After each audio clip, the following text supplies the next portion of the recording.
like to call the Site Plan Review Committee to order for Tuesday, September 2nd, 2025. Roll call, please. Mary Kodowski. Here. Gary Paul. Here. Dennis Persick. Here.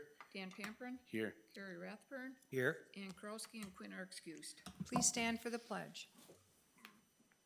I pledge allegiance to the flag of the United States of America and to the republic for which it stands, one nation, under God, indivisible, with liberty and justice for all. And please remember our men and women throughout the world in uniform. I have no changes to the agenda. I need a motion to approve. So move. Second. Motion and a second to approve the agenda as presented. All those in favor say aye. Aye. Opposed? Motion carried. Number 5, action on the minutes of the August 6, 2025 committee meeting. Move to approve. There's no corrections or additions. Second. Motion and a second to approve those minutes. All those in favor say aye. Aye. Opposed? Motion carried. Number 6, items for discussion and possible action. Consider, discuss, act on a site plan review request for temporary signage for Spirit Halloween located at 2777 South Oneida Street, parcel VA-178-4 in the village of Ashwaubenon.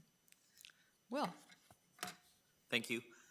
Spirit Halloween is requesting site plan review for proposed temporary signage at their store located in the former, I believe, Joanne Fabrics along Oneida Street at 2777 South Oneida Street.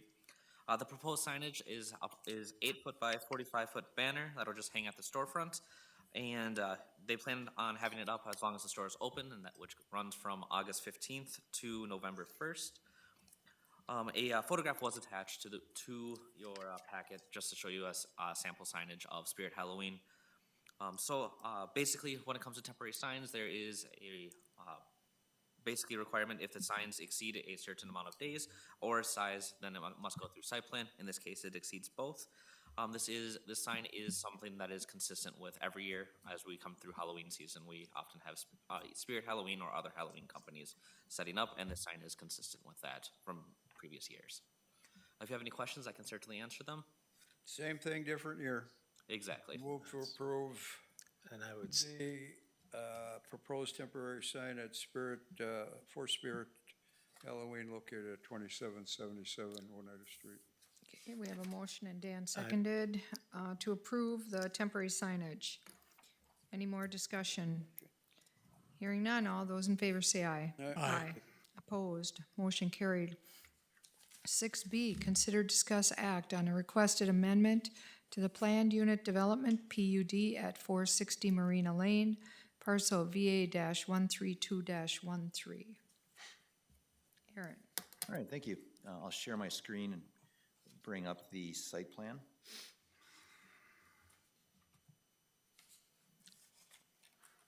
There you go. All right, so this is, as mentioned, an amendment to the approved plan unit development for the property you see up here. It's the Marina Lane property surrounding the Residence Inn. Previously, there was an approved plan unit development for a mixture of residential uses, including a community-based residential facility or CBRF memory care facility, some attached townhomes, and a larger senior apartment building for this property. The applicant has come forward with some revisions to the plan, just based upon some changes that have occurred. The primary residential uses are still intact. What you see here in the northern part of the development is the community-based residential facility, memory care facility that was previously in the project as well. Along the riverfront over here are the same 6 townhomes, so those have just been shifted a little bit to the south. And then the primary change is that there are now 2 3-story apartment buildings. You see here along the western property line and also here along the northern property line.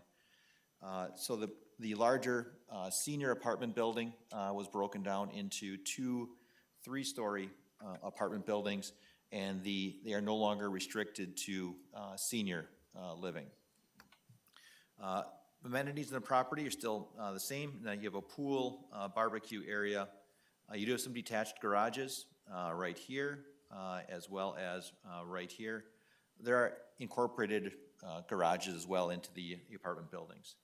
I'll just bring forth the landscape plan, lighting plan, elevations. So again, this is the CBRF building. Not a whole lot has changed with it. Again, single story with, and it's going to bomb out on me. There we go. Guess I won't zoom in. But with materials, primarily a mixture of, what do I have here? Exterior materials consistent with the plan. We do have some notes about those in the conditions of approval. The project, in addition to the CBRF, just run down the additional elevations here. These are the townhomes. Again, similar design to the last time around. And then this is the new elevations for the new apartments that are proposed. Again, 2 separate 3-story buildings with a few detached garages in addition to the ones that are incorporated into the apartment buildings themselves. Here you see some renderings of the project, including parking lot, amenities area, apartment buildings with incorporated balconies, as you see here. Continuing on through the renderings, another apartment building. This is the CBRF that you see here. The townhomes, and an overall view of the site. The property, just for reference again, is zoned B3 community business with a planned unit development overlay. Also, just a reminder, the property does have a closed environmental case on it and approved voluntary party liability exemption on file with the DNR, and they are working with a qualified environmental consultant to remain in compliance with those requirements. In terms of recommended conditions of approval, and there are some updates since this was submitted. I'll read through those. All parking areas, landscape islands, and drive areas are to have curbing, either conventional, curb, pan, or rolled. Screen any rooftop or ground-mounted mechanical units visible from the property boundaries or South Broadway or Marina Lane rights-of-way. Substitute a permissible exterior cladding material for the proposed vinyl siding on the CBRF apartment buildings and garages. Communication with the applicant, they're replacing that with engineered wood, which is allowable under our code, along with a board and batten style siding material instead of the lap, which I follow up here. And the second one, lap siding is limited to no more than 25% of the surface area of any one elevation. And again, that's being replaced with board and batten siding. Dealing with the environmental component of this, work with a qualified environmental consultant to remain in compliance with DNR voluntary party liability exemption for closed case number throughout utility taps, construction, and restoration. Extend the sidewalks from the southerly apartment buildings and amenities area south to the Marina Lane right-of-way. Install a sidewalk along Marina Lane from the westerly property line east to the connection with the Ashwaubenon River Trail. I should note that we are in discussions with the applicants on those 2 items, just to further refine that requirement and responsibilities. Fences in residential areas are limited to no more than 6 feet in height. The proposal is for 8-foot separating fences, basically privacy fences between the residential units and the townhomes. Request is to have that at 8 foot for additional privacy for the owners of those units, and that can be written into the PUD ordinance to allow for that relaxation of that requirement. So that is allowable under a PUD? It would be allowable, correct. Okay.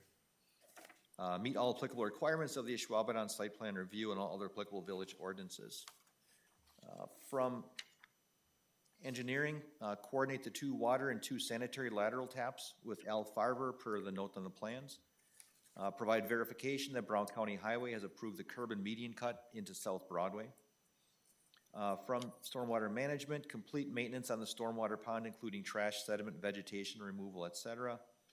Revise the grading plan along the north property line to include a swale so that runoff stays on site and is treated by existing storm pond. No comments from public safety, forestry, or bike and ped. If you have any additional questions for me, I'm happy to answer them. Otherwise, the applicant, representatives of the applicant are in the audience as well. So Aaron, on that path, the extension of that path, is that going between the pond and the river or pond and the residential building? So the extension of the sidewalks would actually connect, if you see up on the screen here, there's a sidewalk right here. That would extend south to Marina Lane. And the two sidewalks here would extend south to a proposed sidewalk on Marina Lane on the north side, right here. So we're not extending that path along the river? Not at this time. Looking at the constraints associated with the National Railroad Museum, the experiences we had with the bridge at Ashwaubenon Park, building another bridge over Dutchman's Creek with the limited right-of-way area that we have there from the train makes it, I'm gonna say, exceedingly complicated from an engineering and honestly a financial standpoint. Aaron, when you're running that sidewalk out between the townhome and that apartment, is that gonna go extend all the way up past the residents in there? Eventually, since this site is just working with this, we could get it basically to here, and then we would have to figure out some way to extend it along the property line up to Broadway. Is that right to say that the sidewalk's going nowhere?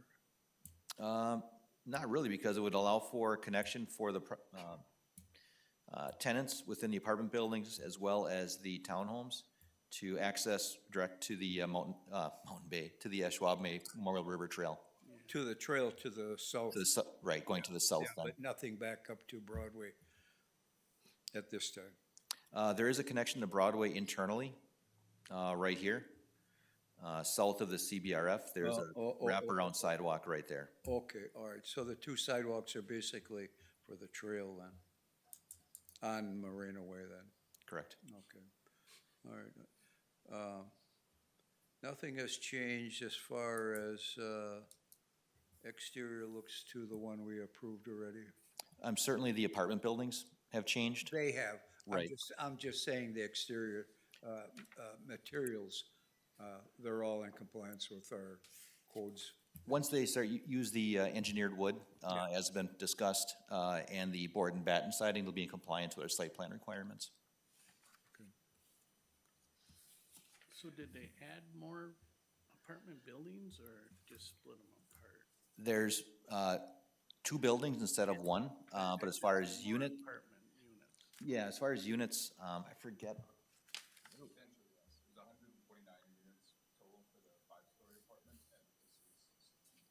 Okay, it was 129 for the large one, now it's 62 units. 62, you almost cut that in half. Ooh. Okay. Is there a reason you brought it down? I'm just curious. I'll probably ask them to come up and speak in the microphone. Could I have you state your name and address for the record, please?